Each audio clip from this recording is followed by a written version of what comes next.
Welcome back to my introduction in using acrylic paint. For one of our first big paintings, we are going to try to paint an object that looks three-dimensional. So showing dark tones, light tones, mid-tones, all three of those things we want to see in our painting. So for our subject, I'm going to have us choose a vegetable or a fruit of your kind, and I have a folder of images, but feel free to look online.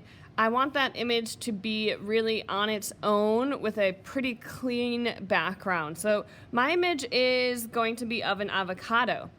That is going to be my subject. I love avocados. I probably eat one every single day, so let's go with it.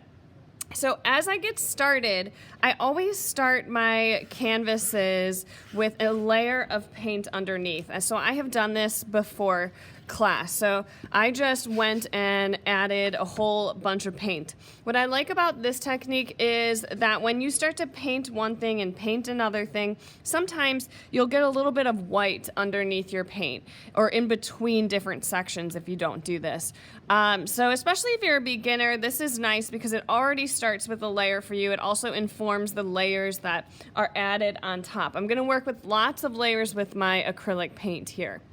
So then my second is prepping my colors. So I have all different types of colors here. I have a variety of greens just because I actually have them in a paint tube. So I put a couple different greens here. I've got some yellows that I'm gonna incorporate on the inside. I've got a brown. I definitely have white always. And I have some blues I'm gonna bring in on the outside, but I'll also bring in some of these blues in the shadows. I'm gonna also just add maybe a little bit more different kinds of yellows here. You can see I start out small and I can always add. Remember that acrylic paint dries quickly, so don't put too much paint on your palette. So now I'm going to get started with just a fast under sketch. If you want some assistance in learning how to draw something, go to my earlier videos. I really break down some drawing 101s. But this subject is pretty simple. I've got a vertical canvas here, so I'm gonna have the top part of the avocado here and the bottom down here. Keep it simple, keep your subject simple, because we are going to be learning more about color and more about creating three-dimensionality. When I am doing my underdrawing, I'm using this pastel chalk pencil or a white charcoal pencil, something that's light. You can use pencil. You just have to make sure that you add enough layers that you won't see it, or make really light marks, because sometimes pencil will show up underneath the painting. So I like to work with charcoal to keep it pretty light. So I've created a very fast under sketch here, and I'm gonna start with adding some colors and showing you how I make some of these color choices. So if I look at my picture, I am looking at where's their highlight, where's their shadow, where's their medium. That is what I'm going to start out with, and then I'm gonna work with going back and forth between those layers and blending them.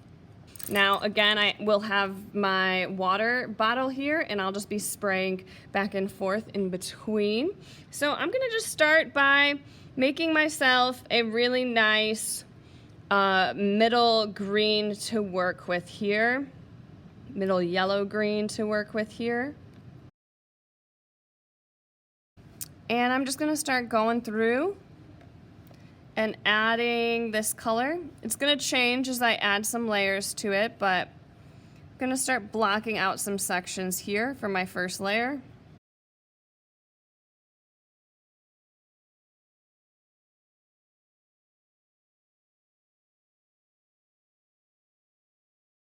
Now I am seeing, once this is on the canvas, that there's this halo of darker green that goes around the edge of my avocado, and then it's mostly this light yellow that goes around the center core, so I'm gonna mix that light color.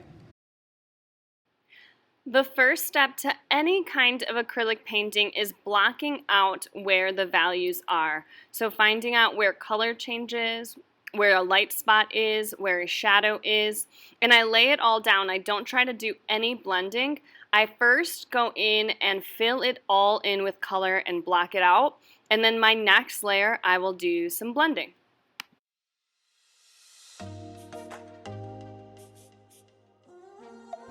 Alright, so I've got a rough first layer. What I'm going to do is I'm going to work just with this one and talk us through it, and then I'll just time-lapse my second side here. So now what we're doing is we're talking about blending. I'm going to start from my core in the seed, blend that, and then use the green on the outside to cover up some of the edges that I go outside. And then if I go outside with the green, I will fix that up and clean that up with my outside edge here, this blue background. So when I'm painting something like the seed, you can see that my brush strokes are gonna go in this roundness. I'm not gonna keep it really flat. So for example, I'm gonna start over here. Let me flip back this way so I don't get confused. So when I am painting, so here's my middle, bringing that middle back, making sure that it's wet enough to really do some blending here.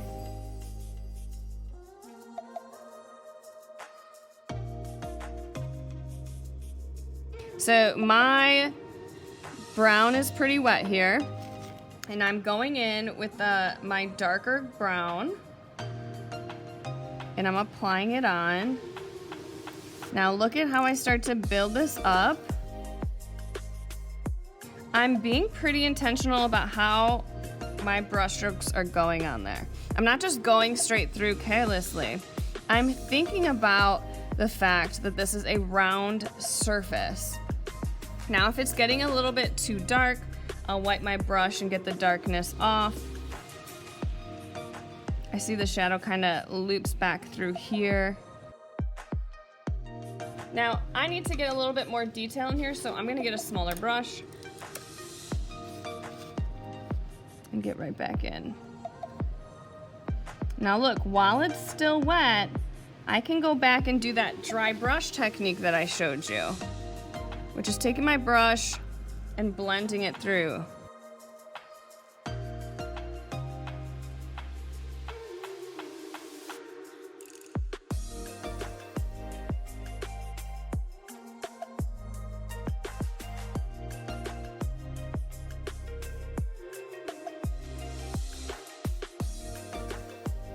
All right, so I'm going through here.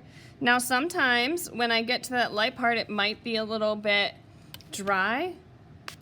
Get a little spritz on there, and you should be able to rework it.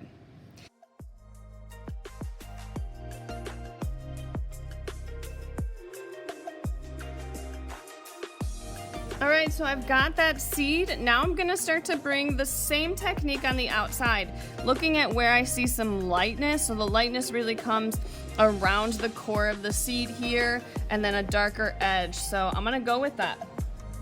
Doing the same thing.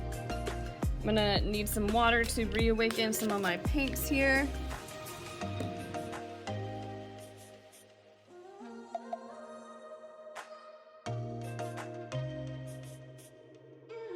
Now what is nice about acrylic paint is it will dry. So you could see around this edge here that I went outside of the lines. I can wait for that to dry before I go over there. So I'm gonna start with this area and then go towards that one.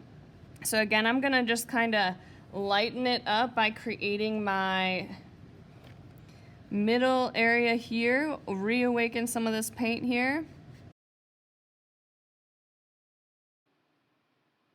So as you are finishing up your acrylic painting, you dab in the colors that you need, looking at your resource, where is there a light, where is there a shadow, and using your brush to blend in between. Leaving it a little bit rough so it has that expressive brushstroke technique. Remember that if the paint starts to dry, I like to use my water spritzer to make the paint a little bit more activated so that it moves and blends a little bit smoother. You'll see that I'll work on the other side, repeating a lot of the same techniques, refining and using the layers to my advantage so that if I go outside of a shape, I let that acrylic paint dry and then cover it up on top.